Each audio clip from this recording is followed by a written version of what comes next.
મિત્રો જય દ્વારકાધીશ। આજનો વિડીયો છે ખાસ ને ખાસ મારા ક્ષત્રિય સમાજ માટે, બરોબર। તો આ વિડીયોને તમે લાઇક નહીં કરો તોય ચાલશે, શેર નહીં સબસ્ક્રાઈબ નહીં કરો તો બી ચાલશે, પણ બને એટલું શેર કરજો અને આપણા ક્ષત્રિય સમાજના દરેક વ્યક્તિને દરેક ઘર સુધી પહોંચે ને એ રીતનું શેર કરજો, કારણ કે આ વિડીયો સ્પેશિયલ આપણા ક્ષત્રિય સમાજ માટે છે, બરોબર। બહુ જ કામનો વિડીયો છે, એટલે એટલું કામ જરૂર કરજો। તમારા સાથ સહકાર સપોર્ટથી જ આપણે આગળ વધવાનું છે, બરોબર। તો આ વિડીયો શેર જરૂર કરજો। અને એ સમાજ આજ દીનહીન અને લાચાર બની રહ્યો છે, વ્યથા થાય છે, દુઃખ થાય છે કે આવા ગૌરવશાળી ઇતિહાસવાળો સમાજ શા માટે આજે દીનહીન અને લાચાર બની રહ્યું છે। જ્યારે કારણોનું ચિંતન કરીએ તો ખ્યાલ આવે છે કે આ બધા માટે જવાબદાર આપણે પોતે છીએ। આપણે કુરિવાજોમાં એટલા બધા વર્ગી ગયા કે જે વસ્તુનું ધ્યાન આપવાનું હતું તે આપણે ધ્યાન નથી આપ્યું। સમાજને સૌથી વધારે શિક્ષણની જરૂર છે। કોઈ પણ સમાજ હોય, જો એનો સાચો વિકાસ કરવો છે તો એ સમાજ શિક્ષણથી સજ્જ બનવું જોઈએ। આપણે શું કર્યું? આપણે ખોટા કુરિવાજો પાસે વર્ગી રહ્યા। લગ્ન હોય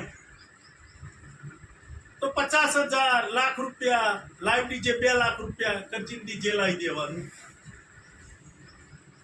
પાછું આમ નથી નવું આવ્યું કે નાચવા જોઈએ એટલે 2-5 પેટી નાચવા માટે લાવવી પડે। ડીજેના તાલે આપણી બહુ અને દીકરીઓ નાચવા વર્ગી। ક્ષત્રિય સમાજ એ તો મર્યાદા વાળો સમાજ, અને બહુ દીકરીઓ નાચવા વર્ગી, ત્યાં આપણી મર્યાદા તૂટી ગઈ। એ માતૃત્વ શક્તિ છે। ભાવિ પેઢીનું ઘડતરની જવાબદારી એ માતૃત્વ શક્તિની છે, પણ જો એ મર્યાદાહીન બનશે તો ભાવિ પેઢીનું શું? પછી પાછું કે લગ્ન એટલે પર હાકા કરવા પડશે, એટલે 25,000 કે 50,000 દારૂ ખાનું લાવીએ। એ જ રીતે બારાવર આજથી 5 વર્ષ પહેલા મંદિરે નિવેદ કરી અને લોટ લેવરાઈ દેતા હતા 1000 કે 1500 રૂપિયાના ખર્ચામાં। હવે આપણે શું કરવા વર્ગ્યા કે બારાવર હોય તો પાછો બગી લાવવાની, ડીજે લાવવાનું અને જમણવારા કરવાના। આપણી બેન દીકરીઓને આમંત્રણ આપવાનું। હવે બેન દીકરીઓ કે ખાલી હાથે જવાય નહીં, એટલે કંઈકનો કંઈક દાગીનો લાવે।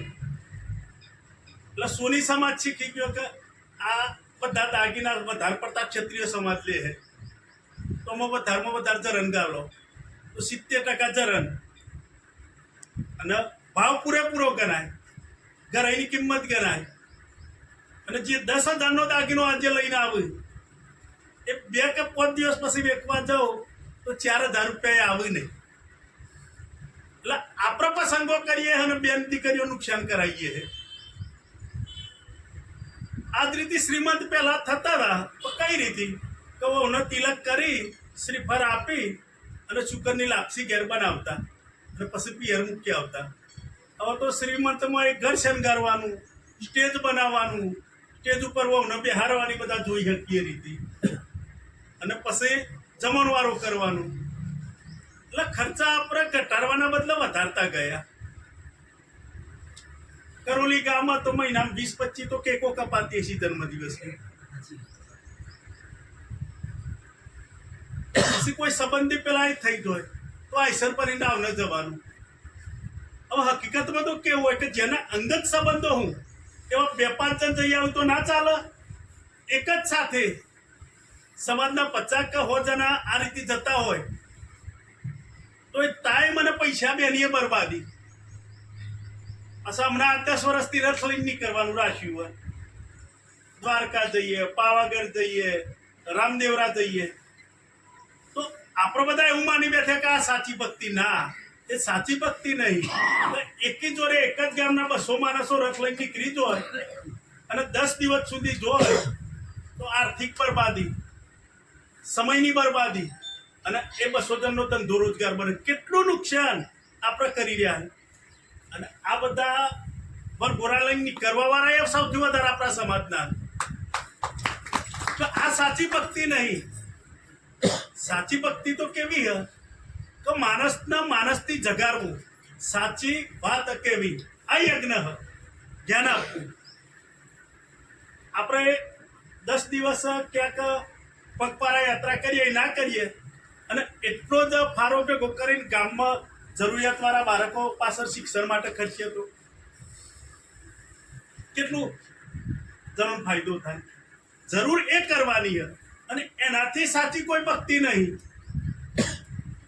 ગામમાં 10 કે 20 વૃદ્ધ માતા, એ માતાઓ તો એક દિવસ એવું રાખે કે કલાક જઈને બેસીએ, જો મન ભાવતો નાસ્તો કરાવીએ તો એ જગદંબા જે હૃદયથી આશીર્વાદ આપશે તો પેલી જગદંબા એ પ્રસન્ન થશે.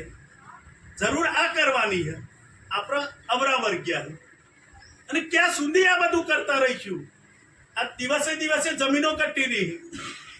જે પહેલા 10 વર્ષ પહેલા 10 કે 20 વીઘોના વાડા હતા એ આજે 10 થી 15 ટુકડોમાં વેચાઈ ગઈ.